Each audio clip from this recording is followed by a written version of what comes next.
Water falls from above. The city weeps towards the dock. Looking up, a man with messy hair and an orange mask sees a leaking pipe. One of many. He continues down the tunnel. Yet another maintenance shaft. Twisting and turning like the dozens of paths he has taken already, he sees his companion shuffling through the narrow concrete hallways with him. We've been down this path! No! We never took a left! It was a right! Right, I am sure! Kosk, we will die here! No! I refuse! Gripping the SMG in his right hand, Kosk turns back, seeing his companion. He then continues speaking. I am Terror Kosk, the KCG butcher of the Grado and Grand Ward. This isn't the end.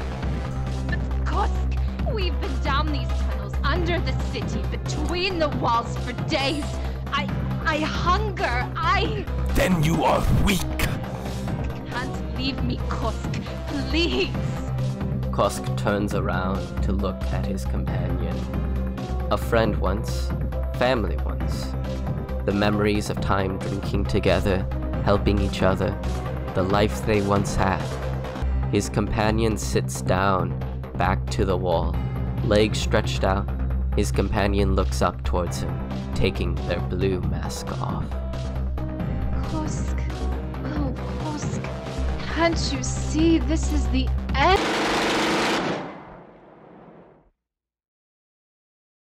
Kosk was alone now. Only the dead accompanied him. Tears much like the leaking pipes flowed from the orange mask. Kosk turned around and continued down the tunnel. The silence stalked Kosk, speaking horrors to him. I have to. I had to. The KCG, the core Crimson God, this city. I can't stop now. This isn't. It isn't. Kosk continued to yell at the silence, fighting his thoughts as he turned down yet another tunnel, no different than the last. Lights flickered above, some tunnels flooded with small creatures scurrying into the dark waters. It's them. Those in control. The regime. The General Remus. General Edmond. The Grand Marshal himself. The scum. The criminal. Kosk fell to his knees. Little strength was left in his body. Still gripping the gun, he looked upon it, holding it with both hands. They're dead, Kosk. They're all dead, Kosk. You saw what you let in the city. The breach.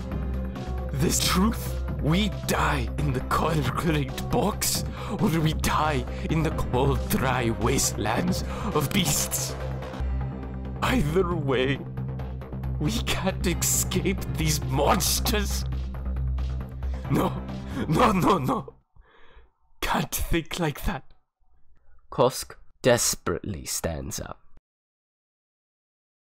He remembers a time when he was younger, living with his family. He would look out the window with his toy aircraft pretending to fly over the endless city. Looking up to the clouds covering the sky, his sister would tug on his shirt, asking to play as well. His father is in a KCG uniform. His mother crafts a new toy for her children, a toy train for Kosk's sister. The flow of water from his orange mask now continued as he stepped forward again. It wasn't his fault. He was innocent. She was innocent. They all were. Finally, a stairway up at the end of the tunnel. Concrete stairs led towards a flickering old light illuminating a thick metal door. Climbing the stairs quickly, life was brought back to Kosk, resurrected from nearly falling into the abyss. He reaches the door, gripping it tightly as he speaks. It wasn't for nothing. Was not. I will kill Gazillion. I will kill. The door is open now. There was no walls, no light, no floor. The feeling of the abyss was manifest beyond that door. Kosk arms slouched over, his gun falling out from his once wrathful grip, tripping and tumbling down the steps as he nearly did himself. Kosk took his mask off, like his gun, dropped it down the stairs behind him. Kosk calmly walked into the dark. On the floor he could not conceive, down a path he could not understand. Masks of reflective metal, eyes of shiny dark-colored marble, descend down towards him. These metal faces look before him as he continued to walk in the abyss.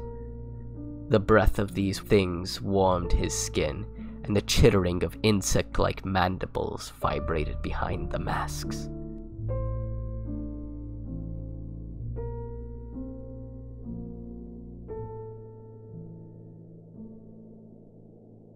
Kosk could feel an unfathomable nostalgia overtaking him. He finds his companion leaning on the dock, bleeding, dying, coughing with their blue masks sitting beside them. Kosk, you... Kosk ran up towards them, putting his hands on the wounds and more tears covering his face. No! Oh God, no! I'm sorry. I'm so sorry. You and the others. This is all my fault. No, Kosk, no. You never give up. But I can't now. Where am I supposed to go, sister? Why do I leave you to die? Kosk, come here. Sit with me. Kosk sits, leaning up on the abyss with his sister. Small now, he feels. Like the memory with the toy aircraft, looking up into the dark, seeing the metal masks watching him. Dark outlines of colossal arachnid bodies hid behind the bright silver masks. It's okay, Kosk. Brother, everything fades into the darkness of Ashenkor, but they will remember. They won't forget what you fought for, the hero you tried so hard to be. Kosk looked towards his sister, seeing now his mother sitting beside both of them, leaning on the abyss. The family held each other close. A door from where he came from, framed like his home as a child. The silver masks looked towards it, watching the door open.